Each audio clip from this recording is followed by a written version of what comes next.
It is with great pleasure that we welcome our final two guests on tonight's program. They're first cousins, first journalist and author, and the grandson of Claude Gentry himself, Mr. Jeff Robertson.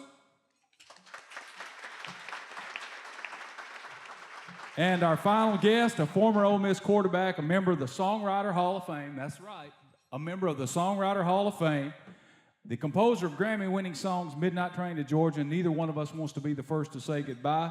Pontotoc native, Nashville artist and writer, and with Jeff, co-author of a new book called Midnight Train. Let's welcome legendary Mississippian Mr. Jim Weatherly.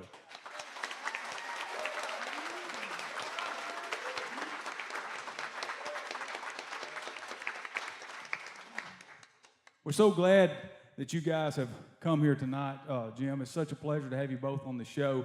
But this is not, Jim, this is not your first trip to Baldwin by any means. No, I used to come here when I was a kid. Mr. Gentry used to let me come in and sit on the back row and watch the movie for free. That was a great treat. I always thought that was really cool because it cost 15 cents in Pontotoc. You got in for free. And Jeff, your dad, Billy, is the man that sold this property to me, and as he comes in now and sees the theater and everything, he says, I got it too cheap. And I'd like to say, too, I got in the movie free under Mr. Gentry as well. Yeah, you know, this was our old building, so now that it's Claude Gentry Theatre, I mean, it has a lot of great, this is a great place for me to be right now. Jeff, I'll ask you this question first, and that's coming in here in the theater that's named for your grandfather. What does that mean to you? Well, first of all, thanks, Clark, for asking us about that a few years ago, and it means a lot because my grandfather probably loved this town as much as anybody that's ever lived here, and to have this building and so many good things happen here is it's really special for us. Well, we thank you for coming so much, Jeff, and we're glad that Claude Gentry's name's on this theater. Jimmy, you and Jeff have worked together on a book about your career now, and how did that all come about? And tell us a little bit about the book. Well, I started reading biographies several years ago, and the more I read, the more I realized that maybe I have a story to tell. So one day, Jeff was visiting me, and it just popped out of my mouth. I said, Jeff, let's write a book. And I said, I'm not sure. Now, how long ago has this been? This has been about 6 years, right? 5 years. Yeah, Jeff said, well, let me think about it. And he called me up in a couple of days and said, let's do it. So it's been a real adventure. Because, Clark, you know, I was used to writing 800-word stories, not 80,000 words. Right, right. That we thought we'd never get to, but we have. You sat down, typed it up in a day, right? Well, how's that process gone? Have you two guys gotten closer together during that process? I know you're first cousins, or have you reached the point you say, I just can't stand to see each other anymore? We've seen a lot of each other more than ever, I can tell you that. Well, he used to live in California, so I didn't see him much. Right. Well, we get on really good, Jeff and I. But every now and then, one or the other of us would be fed up with what was going on, and the other one would listen to what we had to say. So I just leave. Right, right. Well, Jim, you got this unique career that started as an Ole Miss football quarterback, and then the whole musical career after that. Do you look at yourself now and say, I'm mostly a football player or I'm mostly a musician? That's an interesting question. There's still a part of me that feels like a football player, and sometimes, you know, I used to get them kind of confused because I was playing music at the same time I was playing football, except for during the season. Right. You know, but I was playing in the off season. And I always felt like it didn't affect me, you know, playing football, playing music, but it affected some other people.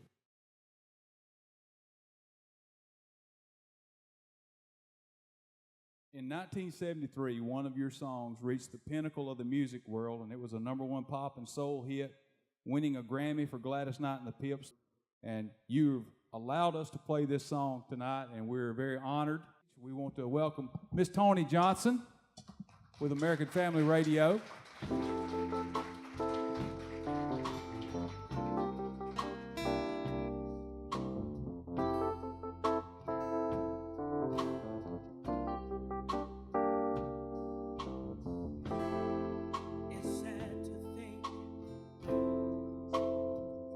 we're not gonna make it.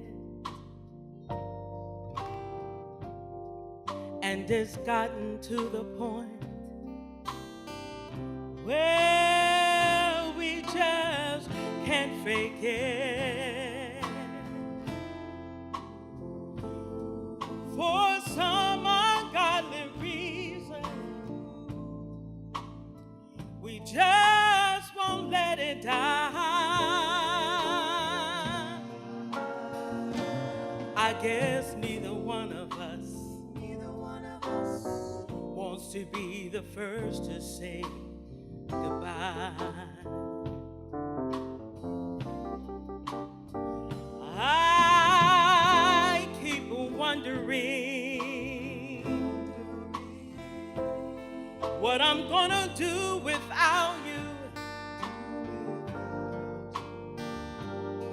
And I guess you must be wondering that same thing too. So we go on together, living a life,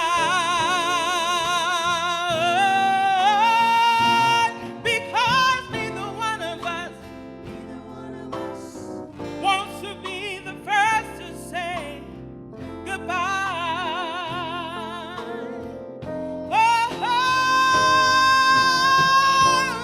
every time I find the nerve, every time I find the nerve to say I'm leaving. Oh, memories, those old memories get in my way.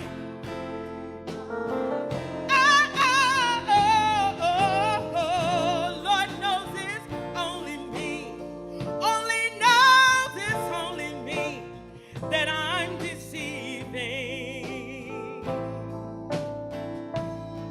When it comes to saying goodbye, that's a simple word that I just cannot say. There can be no way this could have a happy ending. Oh no, so we just go on hurting and pretending and convincing ourselves to give it just one more try. Oh, because neither one of us wants to be the first to say. Neither one of us wants to be the first to say. Ooh, neither one of us wants to be the first to say. Farewell, my love. Goodbye.